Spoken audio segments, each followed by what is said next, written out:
to the massive digital archive building, and sheet cake and other things you might have for eating, and learn more about Frederick Douglass. So next Tuesday from 11 to 1. But let me turn this over to Catherine to introduce our speaker today. Thank you. So I'm Catherine Nichols from the Anthropology Department, and I'm very pleased to introduce our speaker, Dr. Hannah Turner. Hannah is currently a postdoctoral researcher at Simon Fraser University in the School of Interactive Arts and Technologies, Making Culture Lab. She holds a PhD in Information Studies and a Master's in Museum Studies, as well as a BA in Anthropology and Religious Studies from the University of Victoria. Her research considers how various reporting and documentation technologies in museums produce different knowledges, both in the past and in the present. She's worked with major anthropological museums in North America on the intersection of collections documentation, repatriation, and the decolonization of technology in order to increase access to collections by marginalized communities, including at the Smithsonian Institution, where I as a research assistant with the Reciprocal Research Network, a consortium of Northwest Coast tribal organizations and the UBC Museum of Anthropology, Hannah's worked closely with indigenous populations to facilitate collaborative research about cultural heritage objects to held in museum collections. Most recently, she's published in the journals Museum Anthropology and Cataloging and Classification Quarterly. So please join me in welcoming Dr. Hannah Turner, who will speak today on old media, anthropology, and the digital return.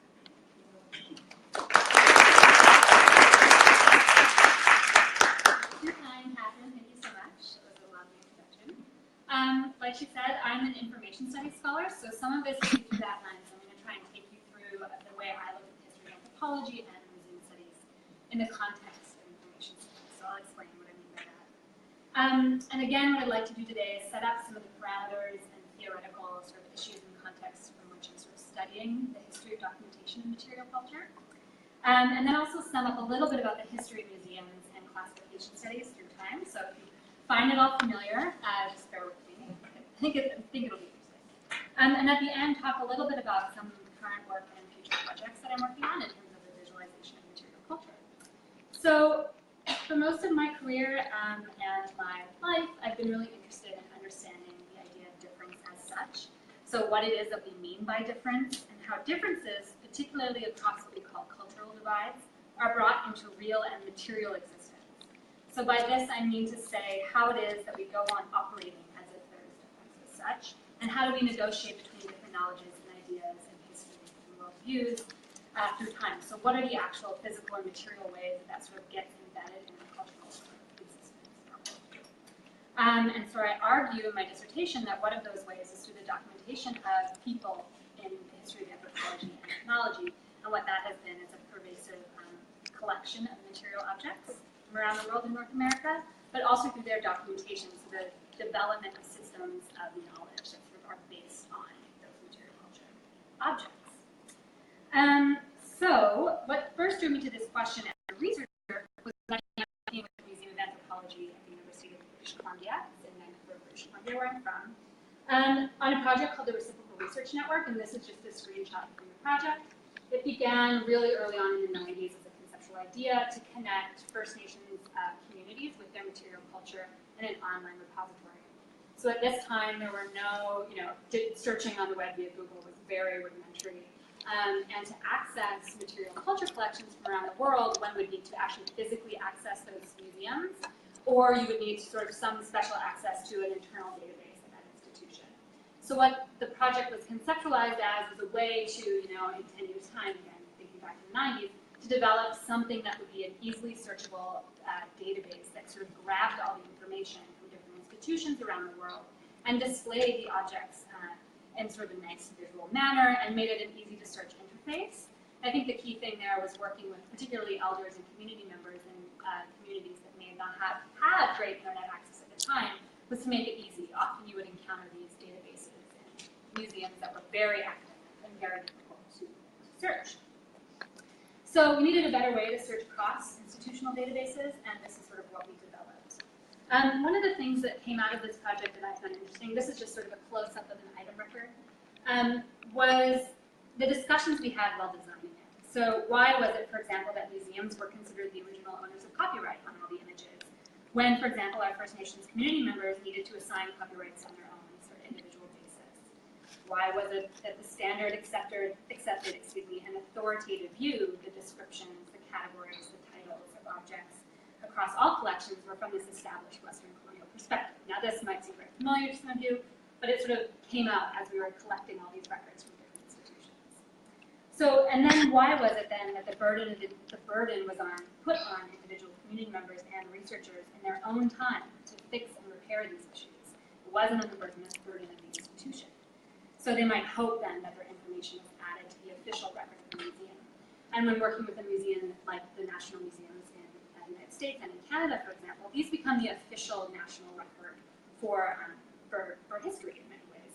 So it became very important for us to try and interrogate those issues. So also through creating this project, we found just a host of errors in information, and anybody who's worked with collections and collections documentation might know that the misspellings, outdated, racist, harmful terminologies are sort of everywhere in museum records.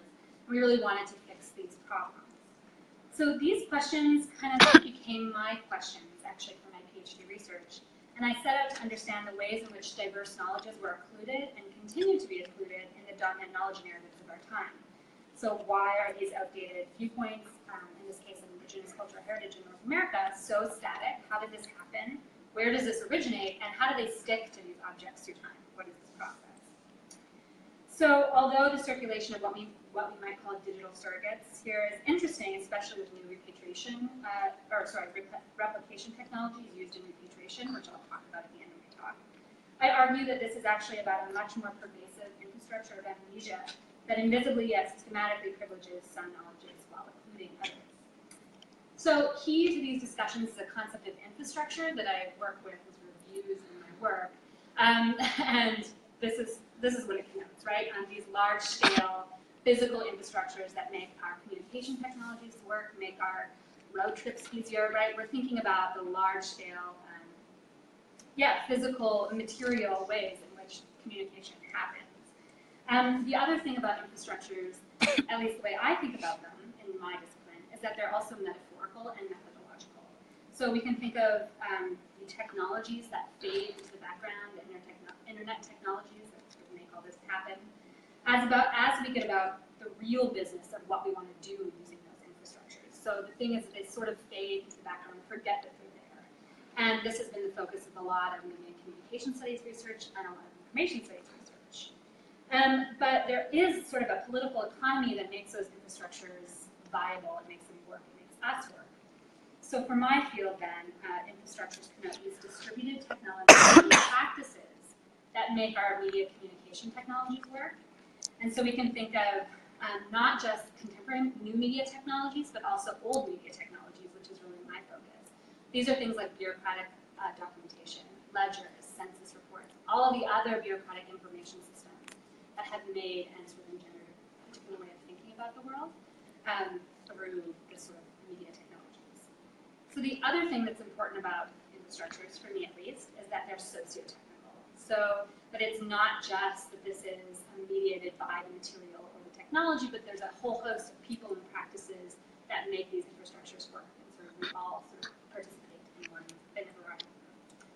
So so my study is, I think in media studies, it's often called a media history or media archaeology, if you have heard that term, which takes into account the contemporary meaning and use of these technologies, but also the histories of their development, so the histories of infrastructural development.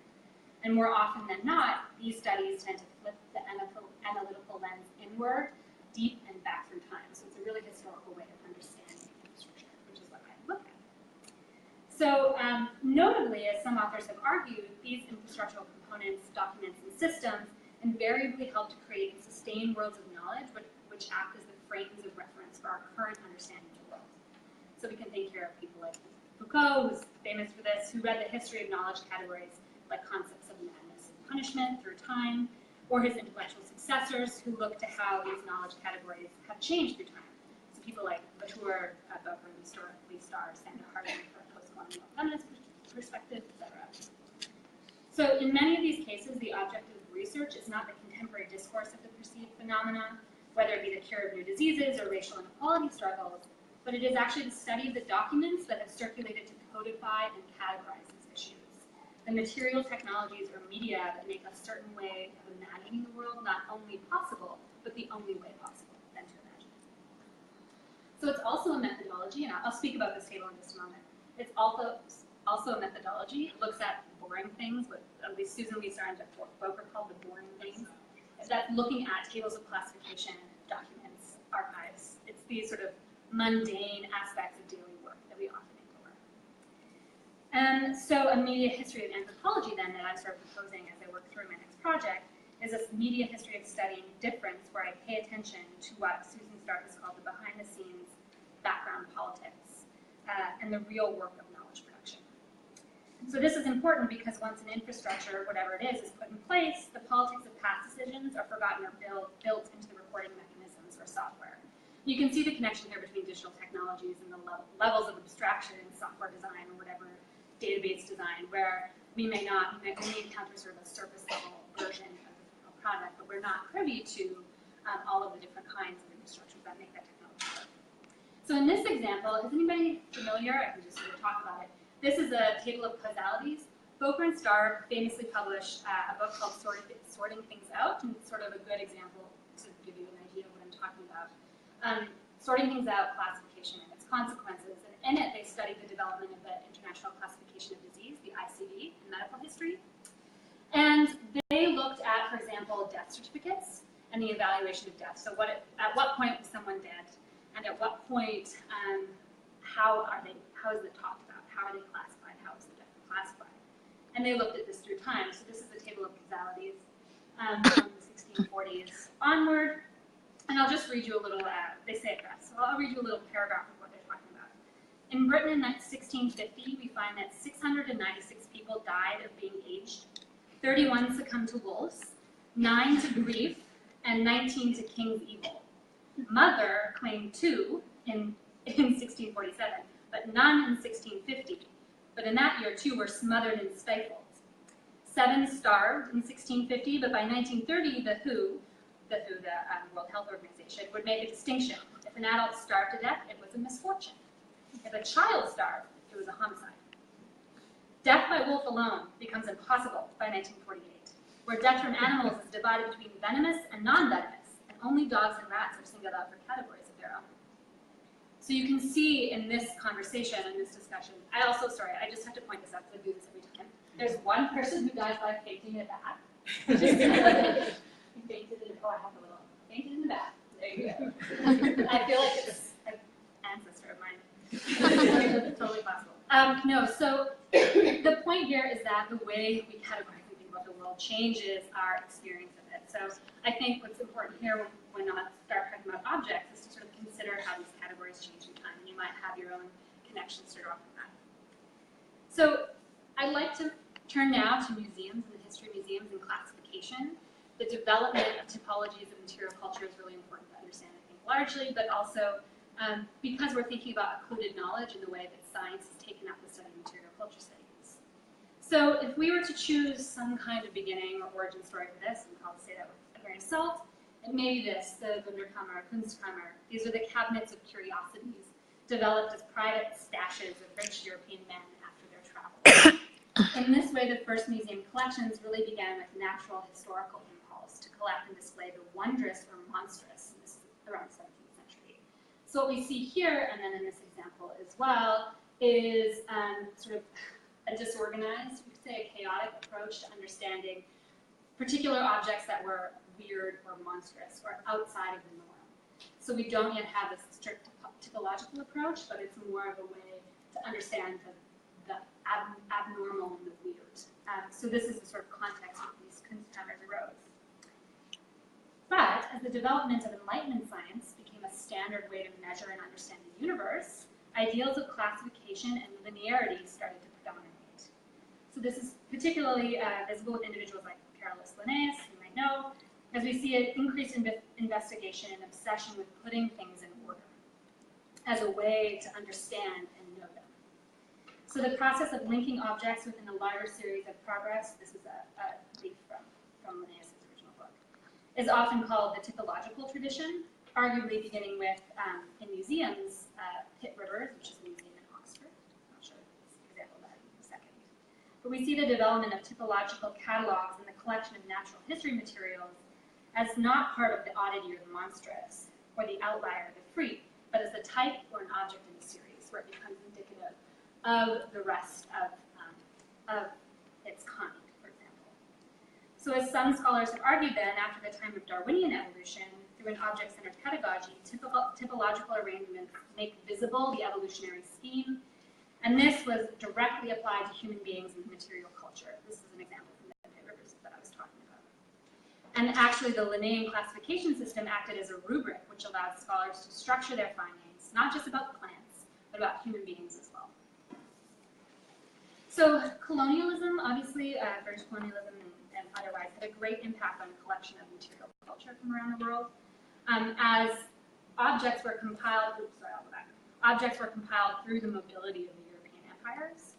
But this descriptive apparatus of natural history defined the approach to gathering information on expeditions and other future ones as well. It made it possible, this idea of the typological tradition, to document the encounters with the world and create a kind of order from chaos through classification. As Mary Louise Pratt notes in her great book, the Linnaean system epitomized the continental transnational aspirations of European science. The study of objects then and the study of material culture was not just a colonial impulse to display the marvelous, but a serious commitment to understanding savage human culture as part of the natural world, and from within a scientific understanding of the world. So using the European metric by which other societies, individuals, and objects were measured against. So this often led with the appropriation of Darwinian models of evolution, which you might know, to a kind of scientific racism, where people then became objects of scientific objectivity and measured against Northern European types. And I think it would be unfair to look at the history of material culture without also understanding how human beings were brought in as a material culture with their bodies. So in the 19th and 20th centuries, particularly in America, there was a distinct paternalism about indigenous communities here, as you might know, seen as impossibly high death toll due to illness and loss of land. And many scientists operating at this time felt simultaneously that although this was a lower race of culture, it was also one necessary to be preserved for all eternity. So you have this paternalistic preservation mentality, and that structures the way objects were collected during this time. So this is just, if you haven't seen this, it's a terrible graph of the types of humankind. Again, useful to remember. So this is an example of the Pitt Rivers.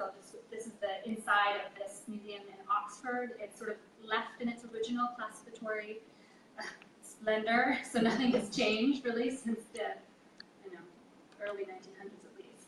But essentially, it has a sort of display type where everything is arranged in typologies. So you have a cabinet of bow and arrows from all over the world, and then you have a cabinet of boomerangs from all over the world, and then shell necklaces.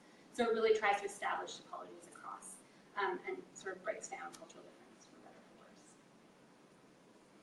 So throughout the 18th and 19th and early 20th centuries then, in particular my focus on North American Indigenous culture, as I said, this became part and parcel of a larger scientific effort to observe and know the world. And there became certain standards for collecting and documenting ethnographic facts at this time. So during what's been called the museum period, as Fenton calls it, a strategic and pervasive approach to understanding other cultures was established through collecting and cataloging practices. So American museums played a really important role in this, particularly the Smithsonian, because they provided an educational aspect. So there was this idea that it wasn't just for private individuals as it was in Europe, but it actually was for the public, and that's sort of throughout the establishment of many American institutions. So the Smithsonian's National Museum of Natural History is an important case in this respect because it was the first museum whose goal was education primarily. And the USNM, as it was known at the time, began with the Natural History Collection, which opened in about 1859, just to give you some. I'm sure, as all Americans in this classroom you know, but when I give this talk to Canadians, it requires some context. The original bequest was a gift from James Smithson as the core collection. And this is just an archival photograph of the museum on the Mall, if you have been. So the government exploring expeditions also founded a lot of the collecting from this time. So these were large expeditions across the world. And these collections were really from all over America, but other parts of the world as well, South Pacific, African continent, Philippines, and Papua New Guinea. And these formed the basis of the majority of the first collections there. And what's interesting is that not only were individuals moving throughout space and time, but information as well, and the way to collect information was. So there were circulars and collecting guides established as a way for Navy men who were, maybe not ethnologists or budding scientists, but who were traveling to these places so that they could obtain the correct documentation and correct material culture. So early displays in the Smithsonian and other museums of this type really look like this. They focus on the scientific representation of things. I just have a couple of examples. And in sort of the glass jar mode of display, but also the collection and display of human remains and peoples themselves. So the display cases look like this, the collection of busts paired with skulls and bodies, and then the collection of skulls from indigenous people in North America, a catalog like this in the collecting room. So there's this confluence in the Smithsonian of scientific rationality and a desire to protect and preserve objects. So objects became specimens divorced from cultural settings and milieus. They were apt to stand in as scientific evidence because, in part, the lack of written knowledge or archives. So this is a common theme. Objects presented as pieces of evidence became key components to telling the story of science, progress, and man, as Donna Haraway argues. Collected from colonies, these objects were important because of the primacy of visual instruction as well. So there was also the focus on eye knowledge as a way to sort of achieve information. So the interest in how human beings in the material culture was documented and classified was really the sort of important part. And this is the ethnology workroom in the early 1890s at the Smithsonian, and you can see objects just sort of coming in, and as they come in and are loaded onto the desks, are carefully cataloged and numbered, and I'll have to carefully comment. But the idea was that this was the practice of science. This was the practice of ethnology at this time. So you can also see how the typological sort of tradition continues on during this time. This is the establishment of musical instruments, percussive musical instruments, to try and understand the progress of humankind. These are looking at rattles, but also sort of used in the same way. They're looking for progress through time as well. So this sort of leads me into my dissertation work, which was really to look at how a system of inventory was developed at the Smithsonian. That was my major case study, but also, of course, in other places as well, to try and understand this history of anthropological thought, the infrastructural components that made this coherent worldview work physically, and how these came to form a discourse of technological development that is framed within a particular set of values and ideologies. So my first attempt at reconstructing such a history was at the Smithsonian's National Museum of Natural History. And here in the bowels of the Anthropology department, I don't know if anybody's been there, I found a system of inventory, management, and regulation that was not necessarily a new digital system, although it did take that form eventually, but rather dusty cabinets full of catalog cards and documents that enabled the writing of a history of an entire nation's peoples. So it's this system that I'm interested in. These forms and bureaucratic record-keeping documents were really forms of control which narrated the histories of indigenous people through the documentation of their objects. And the fact that these became bureaucratic procedural documents meant that all of the information about objects was housed within lines and categories. That became sort of routine, practice. So this is a ledger book, and this is how objects were reported, and I think this is 1874 or 84, I can't, probably 1884. And so as objects came in, if you'll recall the image of the ethnology workroom, they were recorded, and certain text was taken down and remembered, and I should say that all of these categories actually come from the earlier zoological catalogs, which were recording the specimens of birds. So you can actually see in the material documentation the categories used to describe material culture are almost exactly the same as specimens. And I think if this one doesn't say it, there's a sex. Oh yes, that is sex, so that's supposed to be for the sex of the specimen. So they're actually just reusing the exact same technology that they would have used in the zoological department. So there's also really interesting things that pop up in the recording of any archaeologists in the room might recognize these kinds of drawings. To record knowledge in a visual way. This is pre-photography, obviously. So the idea is that, and other scholars have argued that scientific observation in this particular moment in time really valued the visual. there was a moment toward understanding this truth to nature through the description and drawing of objects and information. And what was interesting for me was finding these in every catalog I've ever seen, little drawings and images of the collections. So Lorraine Daston and Peter Gallison take up this idea in their work when they study the history of scientific practice. So they say that, and which I think is relevant, they say that sort of an identity is seen through the eyes of Western collectors or Western scientists, for example, and that objective observation has become the empiricism of science at this time. That the articulation of a set of practices that involve a collection of type specimens in the sciences reconciled scientific memory and amnesia, and all of this was done through sort of visual application. There's other things that are interesting in the collection. And what I sort of found in my work was the importance of understanding work practice and the social aspect of bureaucratic documentation, which is laziness or tiredness. And I say laziness with, but this is one of the ledgers, and I encountered this a lot. That says ditto. I don't know if you can do that. And then you can see the ditto marks here. So, this might seem really innocuous, and it's because people got tired writing the same thing over and over again. But what's really interesting is when a community today tries to make a repatriation claim, and you have this in the documentation, sometimes it is very unclear where that community's objects are, if they actually came from that community. Because, and in this, I think it's this exact case, this is not like, I think it's number 2 is not actually what the ditto sign is. So somebody sort of just got, forgot. There's people involved in these practices is the point. So that's one system of recording, and this is sort of in the late 1800s. The other system is the card catalog. So if anybody remembers using these in libraries or in museums, this is an example here. This system was developed about 1904 at the Smithsonian, and it's a way of searching and finding objects in the collection. But it grew out of a much broader trend towards bureaucratization and record keeping at the time. So it did evolve out of library catalogs, for example. So as one scholar, Marcus Krajewski, has offered, the list, sorted on an index card like these, is coupled with the organizational discourse of scientific management, which discovers the card index as an economic optimization tool and develops it into a further tool of rationalization.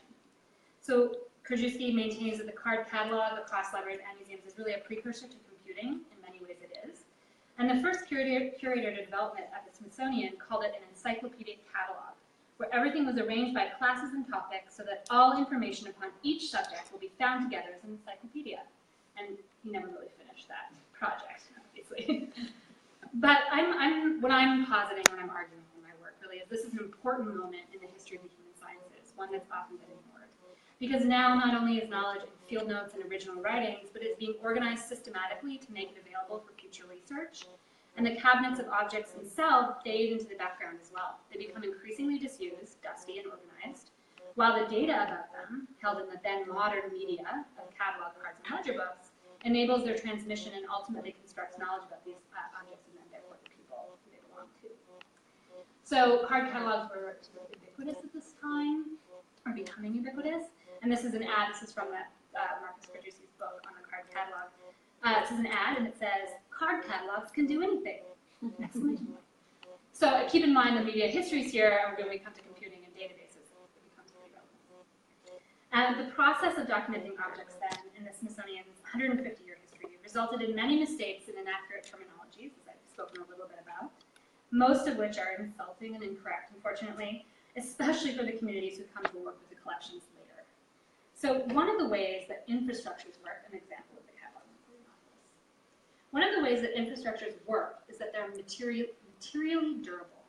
And this essentially means that when relations are made physical or material, they are built into physical buildings through architectural design, or when a naming system is the only naming system that can be used in a program, for example, these relations are embedded in material and sort of remain stable through time. And that's part of the reason they're so difficult to change.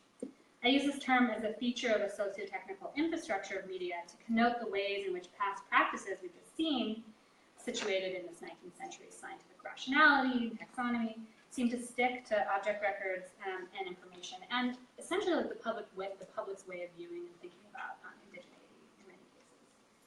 So here I return to some of my original questions I posed while working on the collaborative database project I showed you at the beginning. which is why are these outdated colonial viewpoints so static? How did they happen? Where did they originate? It seems in a system like the documentation of knowledge and material culture, we first have to consider this media-specific history I've gone through, the paper documentation, but also the context of computerization and digitization from about 1989. So now I'm sort of turning to more recent history. So what's interesting is when I was sort of tracking the progress of documentation in this one was too, the Smithsonian is one of the first museums, I think, in the world to develop and adopt the IBM, the UCB IBM, the computer system, as a way of find and retrieve information about objects. And anybody seen Hidden Figures? Has anybody? Okay, so like very similar type of time period, right? We're looking at the development of these large systems, infrastructural systems. And I won't go into much detail now. We can maybe talk about it a little bit. But basically, the paper documentation systems were essentially just directly transferred into the computerized systems. It's not a simple move either. Indeed, in putting all of the information in this large cabinet into a functional database, a proto-database of 2 million objects, it's incredibly time-consuming and difficult. New records needed to be manually created from scratch and then migrated into other systems, and it took nearly 20 years, and actually all of it's not completely finished. So with each data migration, new capabilities and restrictions allowed for different modes of reporting this sort of ethnographic knowledge. So if the computing system only allowed for 100 characters, for example, this limited the amount of information that could be written about an object, and that's sort of what we have until very recently. And the transfer of paper records to computerized databases is a good example of how some descriptions become more durable and made material in naming structure. And in this case, the underlines used on these cards were handwritten in by an individual, and that was like supposed to be the key term that was used when they were digitized. And for the most part, this was done by quote-unquote unskilled workers, often women. So there's a whole other history that I won't talk about today, but the idea was that we need, and there's actual documentation of the fact that they wanted interns to do this work. They had to be very unskilled because it was very tedious. So anybody who had any kind of curatorial experience would just find it extremely boring. And this is the idea that like the menial work and the tasks that we do are unimportant or not recognized as, I think, very interesting. So the information on the catalog cards then was manually entered into the system, and this is about the 80s. And frequently pieces of information from the catalog cards was obviously lost and mistaken and omitted. We have this sort of work practice reinscribing itself. Although computerization at the time made it possible to search large amounts of data, these are the search terms. This is sort of a returned search, so this is all the kinds of objects in the collection. You can see sort of there's 86 quills and 4 quivers. The kinds of information that could be represented, there was very limited availability to have alternate names, alternate languages, etc. And at each step, as staff computerized and condensed fields of information, the staff encountered the infrastructure of the catalog writ large, the combined forces of past practice and this technological and media affordance that we talked about. So the infrastructure of anthropological documentation from this media historical perspective is made up of the continually practiced or performed nature of routine work, bureaucratic regulation, and the material force of historical technologies. So I'll sort of leave this question here, or this comment. This is from, again, Boker and Starr's work, but I think it's a great quote to sort of elucidate what I'm saying, which is the infinite possible ontologies of objects is limited by the pragmatics of data selection and the inescapable inertia of categories already used. So my argument is that this is really important when we're thinking about any kind of technological development when it comes to working with material culture or what we might consider sort of occluded knowledges. So I think my history that I've just laid out is a call to question a fundamental issue with ethnographic record-keeping institutions, which is what is an authoritative document? How does information become, for the lack of a better word, true? And how does documentation as a practice come to create and define what counts as knowledge? These are sort of the questions I'm moving forward with as I go on. And again, how does this affect communities who seek to return and repatriate, in many cases, their material culture? So my postdoctoral project now sort of looks at these issues. I'm really interested in new technologies and visualization strategies, and also how this sort of connects to ideas of repatriation, or what some have called the digital return. So I'm interested in contemporary digitization projects and other modes of documenting material culture across Canada and Europe. So one part is more historical, and then this is sort of looking at new technologies. So I kind of want to establish how we make sense and make objectivity in the human sciences and write a history of that. And I think it requires a little bit deeper investigation. So this project here, this is a digitized 3D CAT scan, so sort of visualization CAT scan of a rattle from Puna, Alaska, one of the objects I worked on in my dissertation. So here's the image of the rattle. And I'll just take you through this project. This was completed at the Repatriation Office, the National Museum of Natural History, by Eric Hollinger and others. And their goal, they had repatriated this selection of objects back to the community, the Humanities Indian Association. But Puna didn't have a place for them to go, so they actually stayed with the museum. And what the museum has been trying to do is scan these objects, this is the nether rattle, and in doing so, find out more information about them. For example, these are beads, which they thought were rocks before, but couldn't see inside the object, so they're sort of gaining knowledge process. But what they're also doing is sort of developing these 3D prints of the objects. The idea being that in the context of this particular case, these objects are shown as rattles, and it's very unhealthy to handle the actual objects. So the Puna, at least the original idea was that if we had printed objects, I'll just go forward here, we might be able to use them educationally in a resource center. So not only return the original objects, but then have these sort of printed facsimiles as a way to engage with and learn from material objects. What I find really interesting about this, and maybe we can do a question period, is that this object, when it moves from CAT scan to computerized printable scan, moves through I think 4 or 5 different software suites. And at each point in time, a person is sort of trimming out the noise and modifying and making this record. So when we think about the history of making and carving, I sort of question what it is that's going on here, because then we have an object that looks like this. And this is printed out of a fine ceramic powder. It's actually a really old technology in terms of 3D printing. And then there's the final version. So I'm really interested in this moment, in this sort of hybrid technology. And I think I have a couple of important questions, like does software mediate our relationships to information? Does the construction and semantics of our digital languages or infrastructures change ideas about the real? And in this case, the real other, or the real authentic indigenous person. And sort of what does it say? A lot of the conversation has been, how could we possibly be digitizing these sacred objects without truly understanding the use and value of them for particular communities in particular cases? And the fact that individuals in those communities also want to learn how to use 3D printers and scanners and participate in those conversations as well. There's also a number of contemporary artists who are working with 3D printing and scanning, indigenous artists, as a way to sort of interrogate past histories of colonialism as well. The other project, I just take 2 more minutes of your time and we might talk about this, is I'm just starting research on other kinds of visualization and visualizing objects, and particularly in museum settings. This is a VR headset, if you're not familiar. And VR is really big right now. This is an exhibit at the British Museum where you sort of can walk through. I just put my first VR headset on the other day and saw a whale. And they tried this, the HTC, whatever. I got very nauseous and very afraid, apparently. I'm afraid of underwater. At any rate, figured that one out. No, so I'm really interested in the history of immersive environments in museums. And one of these is the stereoscopic, or the stereoscope. So when I was in Paper Rivers doing research this summer, I encountered these, this is not from Paper Rivers, but stereoscopic images of museum collections as a way for visitors to inhabit the space and sort of move around through the space and experience objects in exhibits. And in the case of Paper Rivers, it seemed like it was happening between different curators where they would pass information back, say, here's a virtual tour of our museum in the early 1900s. And I can't underestimate, and other scholars have said this, stereoscopic images were just sort of like the TV of that time. They were extremely popular. And as a way to sort of travel to other places that you couldn't go, so you would sort of have a map of Rome in front of you and then put on the stereoscope, for the location where it said 1, and then you would be looking out over the 7.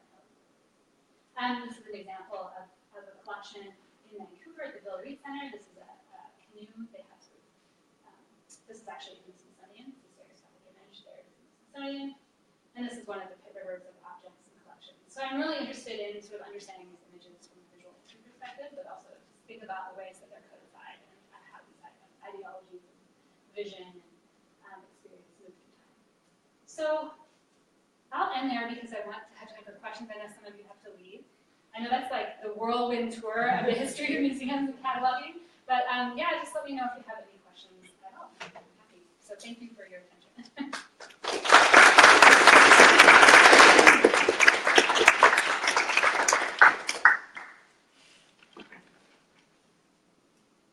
I'll throw it in. I was curious, where is the collector in this story? Yeah. Is this a story of the sort of the alienation of the collector and the rise of the professional cataloger, or is the collector the cataloger?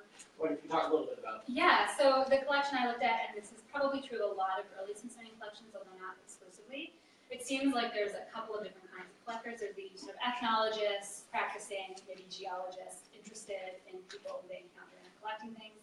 And then there's sort of like the Navy man character, who is given a list, who also shows interest in the communities. That in my case was a man named Lieutenant Bullis, exploring Alaska as a Navy guy. He was, leading the ship and would encounter people and would make objects for sale. And essentially they would record minimal information about the objects and then send them back to the institution.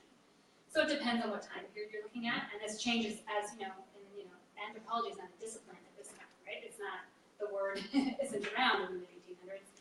So we have a very different relationship to the study of material culture than you do in the 1920s and 30s. And that changes again in the 50s. So you have participant observation and you sort of lose the interest in studying material objects. So long answer, it changes, but yeah. Yeah. Are you looking at video or audio documentation? I'm not, but it's a whole, yeah. I'm just starting moving into photographic representation, so with the stereoscopes, but if you have anything interesting. Well, I've done some work.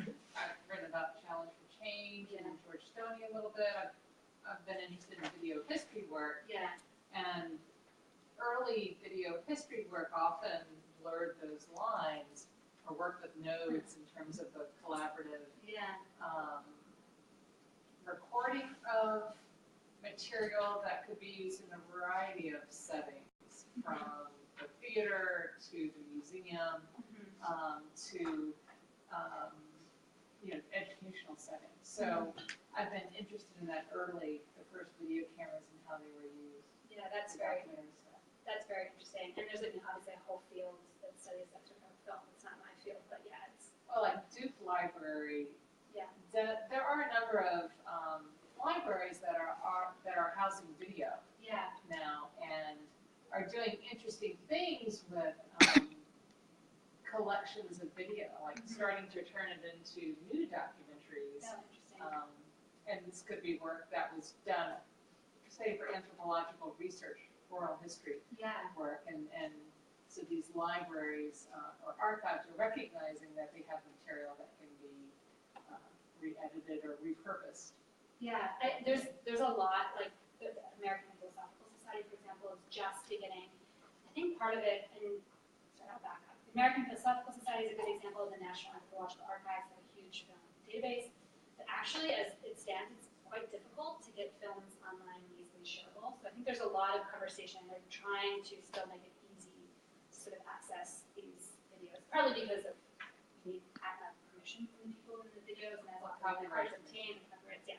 So from my conversations with them, they're just starting with the audio aspect of that and making it widely available. And what I would be interested to see is how communities or people sort of use it themselves, or if they're even interested in accessing that information. I will say, sort of as a tangent, I should just but anyway, there's a great book called The Database of Dreams by Rebecca Lemoff. She's a media historian, information scholar, I guess. But it's about this project that was undertaken in North America and Zooming. It was not just, I think there was some video and audio recordings, and also sort of just a regular catalog of note-taking that was done by psychologists to analyze the dreams of indigenous peoples in these communities. And it's a sort of forgotten archive that she found. So there's all these sort of places you can find this. She calls it the filing of the total human. And I find that really interesting. Yeah. Kind of based on that, are there specific objects or categories of objects that you could show to separate populations that would allow you to see how they classify them based off of those objects? Yeah, I mean, I think that was a lot of the work of early anthropology, because they were really interested in, like, this looks like a throwing stick, or this looks like a spoon, but it's actually a grease bowl, and the different ontologies of the way people understand their realities through. But it's less about sort of understanding how objects, I guess the point is we want to pull away from giving them just maybe one name. And so in contemporary database work, it's about allowing these connections and relations to exist in conversation. So yes, that's important, but I think sort of anthropology, and people can correct me if I'm wrong, has moved on from those kinds of conversations now. And the ontological is not necessarily, there was a question that was raised recently, but people are less concerned with that than they used to be. I don't know if that makes sense. Yeah, I mean, couldn't you like create software or something that shows them these things or shows a general picture of a certain population? Yeah. Does that, and then based off of, I mean, the internet, right? We Yeah. have all this data, we can basically scrub all that. Yeah. And pull from there, and then in some sense use like the virtual reality thing where you compose something that reflects what they find value based off of what you learn from how they categorize something. Yes, that would be very interesting. But again, like there's this kind of idea that I don't know how else to explain this, but to have like a non-Indigenous person doing that work is almost sort of like that wouldn't be the way in which we do research now. So that would be very interesting, but like it's less about trying to understand what like the other thinks of this spoon or object, and more about providing access that's equitable and giving the power to name them themselves. So it's about sort of dismantling the Western rhetoric and discourse as opposed to sort of like trying to understand how people think about. Does that make sense? We can talk more about it later. Yes, go ahead, sorry. I was wondering if you could talk a little bit more about the project that you talked about at the beginning. I wrote down the name of it, but I'm blanking on it. The one where you were involved with Indigenous communities to try and help people identify and rename things. Excuse me, the concept of paternalistic preservation that you brought up, I thought was really interesting. And so I was just sort of wondering how that project went in terms of trying to dismantle the sort of idea of paternalistic preservation, whether or not that, like, how is that going? Is it working? I mean, so the project, if you can go online and access it, rncommunity.org, I think. And you know, it's successful. I think the thing with this project is it was developed by the UBC Museum of Anthropology, which is a long history of working with like the local communities. So the three co-developing communities on this project were Musqueam, Band, Stala Nation, and Tribal Council. If you know anything about the West Coast, these are, and Alert Bay, the Kwakwaka'wakw community. So they're sort of the three major First Nations communities in British Columbia. And they were really like, when I started as a community outreach coordinator, which was my job, what we were trying to do was we sort of hired people in all of those communities, and by we, the communities themselves hired community members to actually make this work. So when we went through all of these categories, this is the data source of the shoe, but there's sort of an RN version of the data, and we've renamed everything sort of in a way that makes it a little bit less controversial, but while still keeping some of the original terminology, because it is important to see the original historical terms to understand sort of where these things come from. So, for example, like we had many cases where we also added, I don't have all the slides, but essentially there's a lot of ad knowledge sort of facilitation, so the idea that people can submit their information. Of course, then we ran into the issue of when you submit information to an institution, how are they going to use that information? Obviously, for community members, that was a big issue. So, you know, we get new copyrights, we employ Creative Commons used throughout the site. There's a whole range of strategies. It seems to be working really well in schools, like, and at the museum. So at UBC, it's used really well as a way to just collect objects from, you know, people love seeing objects that they would never have access to before. And I think the other thing, and I don't have an image of it, but the search is extremely easy. I think that was like a real barrier for people. So in those ways, it sort of made it a little bit better, but, you know, it's hard to sort of evaluate success of these sort of long-term projects. Yeah. I'm really interested in, you know, when you're taking these objects and translating them to the digital and using existing platforms and softwares and middleware that sort of mediate negate it in some ways. I'm curious about,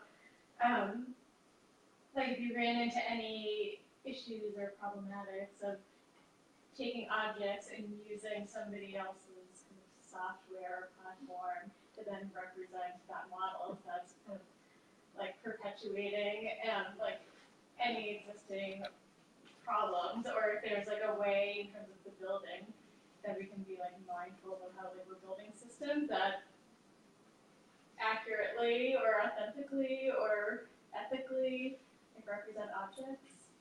I think, and this is sort of speaking to the earlier question, which is yes, we want to accurately represent things, but we know that that's not necessarily always possible. I think the point is to have people who are in charge of doing this who are not necessarily museum people. So to be able to give the control back to communities or indigenous scholars, for example, who want to do work with these objects. So the point for us, and with the RN and now in my work, is just to try and facilitate those processes. So, but I mean, I don't think that if you're sort of like, there's an artist, Duan Linklater, I don't know if anybody knows his work. He does these 3D printed objects, and he makes them really bad.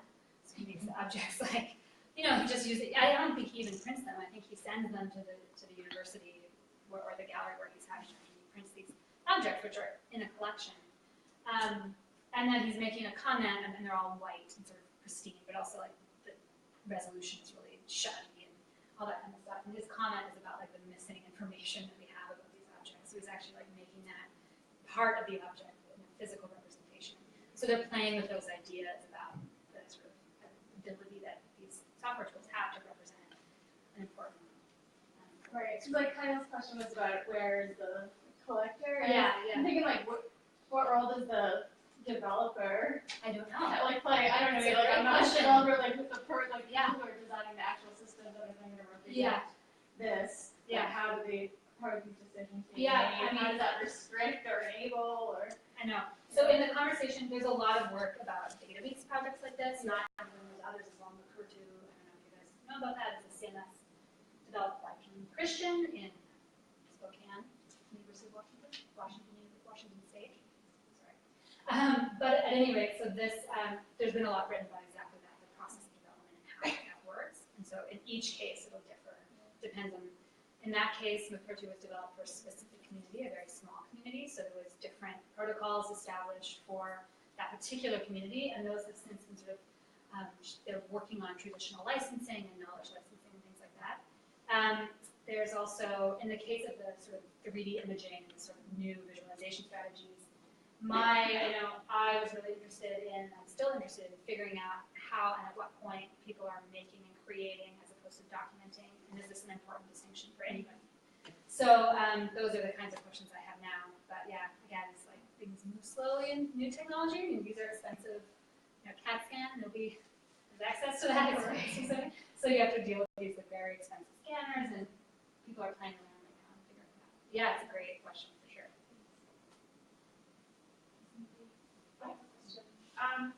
So, thinking about the social processes of documentation in the past. Right.